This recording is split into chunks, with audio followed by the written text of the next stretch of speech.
নমস্কার ও স্বাগতম জিজেস লাভ বাংলা চ্যানেলে। ট্যাটু বা উল্কি নিয়ে কথা উঠলেই আমাদের অর্থাৎ বিশ্বাসীদের মধ্যে দুটি ভিন্ন মত দেখা যায়। একদল একে সম্পূর্ণ স্বাভাবিক মনে করেন, আর অন্য দল একে পুরোপুরি পাপ বলে বিশ্বাস করেন। তবে এর মাঝামাঝি একটি জায়গাও রয়েছে। বাইবেল সরাসরি আধুনিক ট্যাটু সম্পর্কে কোনো সুনির্দিষ্ট আদেশ না দিলেও এমন কিছু নির্দেশনামূলক নীতি প্রদান করে যা আমাদের এই বিষয়ে সঠিক সিদ্ধান্ত নিতে সাহায্য করে।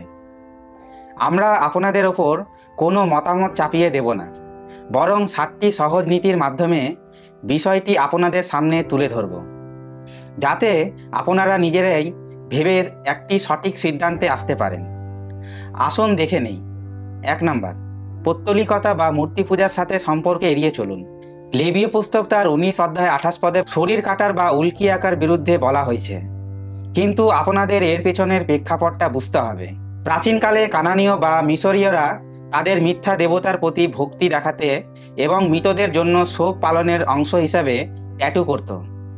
তাই একজন বিশ্বাসী হিসাবে আমাদের খেয়াল রাখা উচিত আমাদের কোনো ট্যাটু যেন পাপকে প্রশ্রয় না দেয় বা অন্য কোনো মিথ্যা ধর্মের প্রতিনিধিত্ব না করে। 2 নাম্বার, আপনার শরীরের মাধ্যমে ঈশ্বরকে সম্মান করুন। 1 কোরিন্থীয় তার 6 অধ্যায় 19 পদে দেখতে পাবেন যে আমাদের শরীর আমাদের নিজেদের নয়, বরং তা পবিত্র আত্মার মন্দির।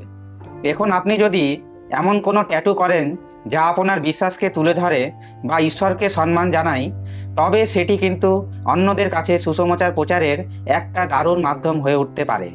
3 নাম্বার, পরিবারের মূল্যবোধের প্রতি শ্রদ্ধাশীল হন।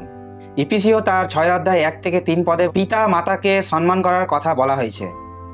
আপনি হয়তো এখন বড় হয়েছেন, নিজের সিদ্ধান্ত নিজেই নিতে পারেন, কিন্তু ট্যাটু করার মতো বড় সিদ্ধান্ত নেওয়ার আগে পরিবারের মূল্যবোধ এবং পিতামাতাকে সম্মান জানানো আমাদের একজন বিশ্বাসী হিসাবে কর্তব্য।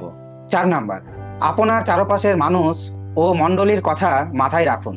1 কোরিন্থীয় তার 8 অধ্যায় 9 পদে আমাদের মনে করিয়ে দেয় যে আমাদের স্বাধীনতা যেন অন্যদের পতনের কারণ না হয়। ধরুন, ট্যাটু করা হয়তো সরাসরি পাপ নয়, কিন্তু আপনারা ওই ট্যাটু দেখে যদি মণ্ডলীর অন্য কোনো বিশ্বাসী ভাই বোনের মনে আঘাত লাগে বা তাদের বিশ্বাসের পথে বাধা আসে, তবে আপনার ওই স্বাধীনতা নিয়ে একটু ভেবে দেখা উচিত। 5 নাম্বার, নিজের বিবেকের বিরুদ্ধে যাবেন না। রোমিও তার 14 অধ্যায় 23 পদে আমাদের শেখায় বিশ্বাস ছাড়া করা যে কোনো কাজই পাপ। ট্যাটু করার আগে একটু শান্ত হয়ে ভাবুন। আপনার মনে যদি এটা নিয়ে বিন্দুমাত্র সন্দেহ থাকে এবং আপনার বিবেক যদি বাধা দেয়, তবে আপনার তা না করাই ভালো। ঈশ্বর তো আমাদের সঠিক পথ দেখানোর জন্যই বিবেক দিয়েছেন, তাই না? 6 নাম্বার, দীর্ঘমেয়াদী সিদ্ধান্ত নেওয়ার আগে সতর্ক হন।